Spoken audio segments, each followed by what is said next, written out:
una sa lahat, maraming salamat po sa tumatangkilik po sa aking video. For today's video guys, magluluto tayo ng lotus root with pork bone and carrots at saka dry cuttlefish. Ito ay Chinese soup. So tara guys, samahan niyo ako. Ay na nga guys, meron po tayong pork bone at ito po ang gagawin nating pinaka-base sa ating soup. At ang una po natin gagawin ay magpakulo ng tubig at i-blanch po natin ang ating pork bone para ito ay ma-achieve natin mamaya ang kulay at textures ng ating soup. Pagkatapos po natin ng 10 minutes nating pag-blanch, hugasan lang po yan at lagyan ulit ng bagong tubig at hayaan na kumulo until 45 minutes guys. At meanwhile guys, naman tayo, prepare ng ating mga ingredients. Ayan, may dry cuttlefish po tayo at isok sa water, may dry scallop din at meron din tayong dry red dates at ang dry red dates po ay itatanggalin lang ang buto at may orange peel po tayo at soak lang din ng water, may ginger tayo at meron din tayo carrots at yun ay balatan lang at iwain po natin ng ganyang size lang po siya. At pagkatapos prepare naman po natin ang ating lotus root kasi ito ang ating gagawing soup.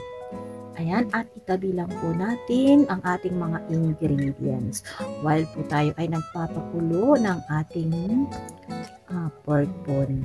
At pag kumulo po ang ating pork bone, ilagay na po natin ang lahat ng ating mga ingredients na ating prepare para po ay ito ay ma-boil po natin at lumabas lahat at ma-achieve natin ang kulay at textures ng ating soup.